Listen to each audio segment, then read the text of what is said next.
Arsene Wenger urges Europa League rule change amid Manchester United and Tottenham Champions League. Twist. Arsenal legend and current FIFA head of global football development, Arsene Wenger, has called for a rethink of the current Europa League qualification rules, particularly the automatic Champions League berth awarded to the tournament's winner. His comments come as both Manchester United and Tottenham Hotspur, despite underwhelming domestic seasons, are on the brink of reaching the Europa League final.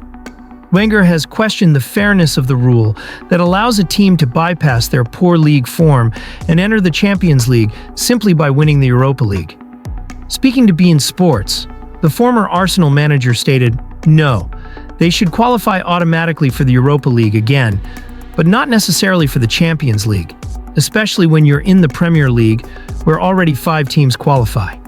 His remarks highlight growing concerns over the integrity of the qualification process, especially with the Premier League possibly sending 6 clubs to Europe's elite competition next season.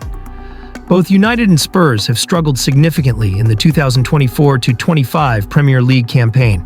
United currently sit in 15th, with Tottenham just 1 place below in 16th, a stark contrast to their strong performances in European competition.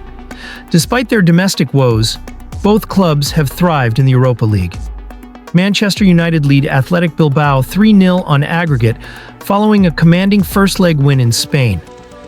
Tottenham, meanwhile, hold a 3-1 advantage over Bodo Glimt, setting up a real possibility of an all-English final in Bilbao on May 21st. The root of Wenger's concern lies in the contrast between domestic failure and potential European reward. In his view, granting Champions League entry to a Europa League winner undermines the qualification earned by consistent league performance. This is especially contentious in a league like the Premier League, which already has substantial representation in the Champions League due to its UEFA coefficient. England has already secured an additional spot for next season's tournament, increasing the number of qualified teams to 5. If either United or Spurs win the Europa League, that number could jump to 6. UEFA introduced the current rule in 2014 to increase the importance and competitiveness of the Europa League. The lure of Champions League qualification was intended to attract stronger teams and boost the tournament's profile. Wenger acknowledges that argument, noting, "People will tell you that to keep the Europa League focused, interesting, and motivated, you need to give them that prize."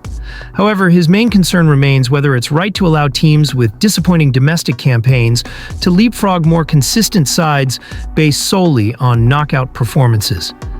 As both clubs prepare for their semi-final second legs, the debate is intensifying. With only 3 Premier League games remaining, neither United nor Tottenham is in realistic contention for a top-half finish, let alone a European qualification place through league position. Yet, a Europa League title could hand them a golden ticket to next season's Champions League. Wenger's proposal calls for a review of the current system, suggesting that Europa League winners earn a return to the same competition instead of direct entry into the top-tier tournament. As UEFA continues to evolve its competitions, his comments may well fuel broader discussions about meritocracy, fairness, and the future structure of European football.